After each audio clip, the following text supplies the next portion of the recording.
Not yet, sunshine.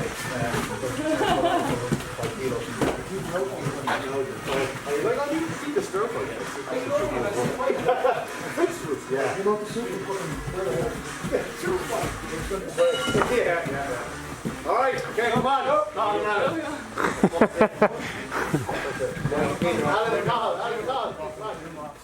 I think the camp started on middle of September. That was the plan, we started in the middle of September and go well. No injuries, that's the most important things, to don't have an injury and go quite well. I think it's going to work well and smooth, everything is planned, that's great, it's planned, and we have, okay, this day I do that, next day I do that, everything is in order.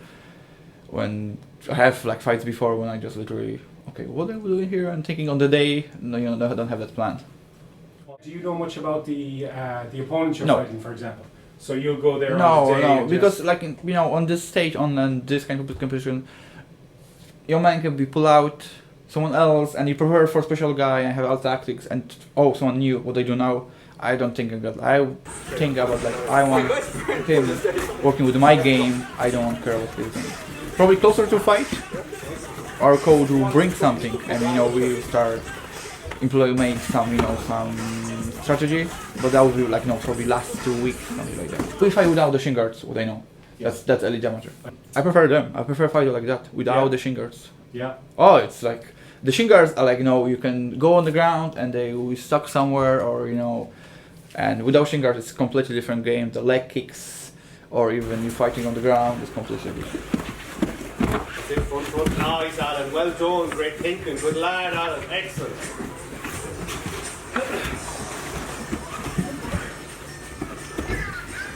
Big power half dozen. Do you find your mindset changes from when you're in fight camp to out? Do you find it changing a lot? Like if you have a fight coming up in a month. Oh yeah, because you have that goal, and another goal, you finish with someone in the cage and you fight the other guy, and I think that's help with special diet. It's no okay, I ate pizza today. No, it's okay, no, I cut my weight, be ready, hold the preparation. I think it's very important.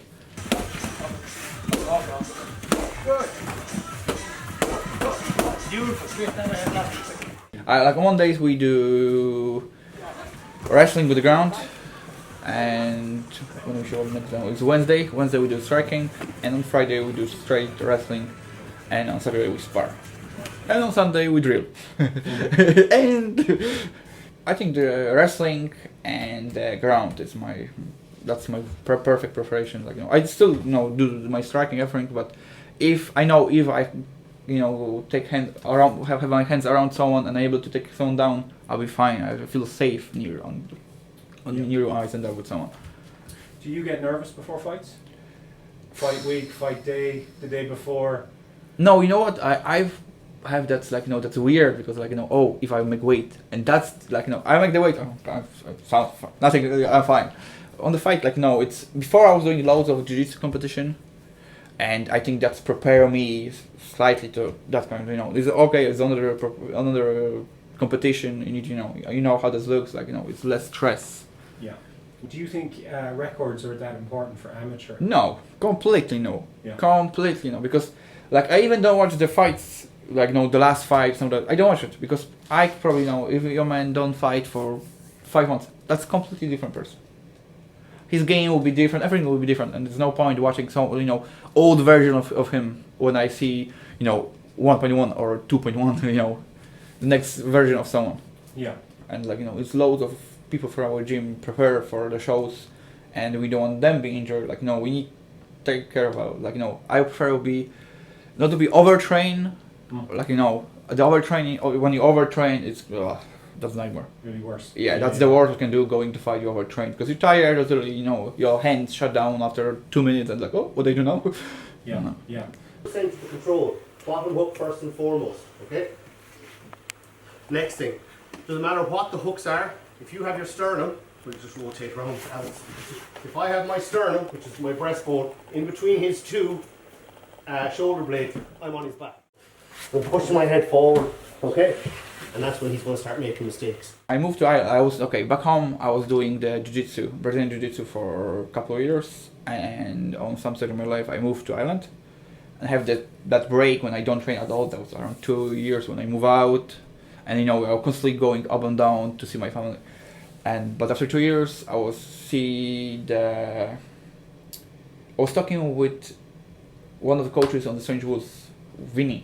He was teaching my son, and that's how I said like, oh, I train MMA, and do you want to come in and show and try, and that was how I go involved in MMA.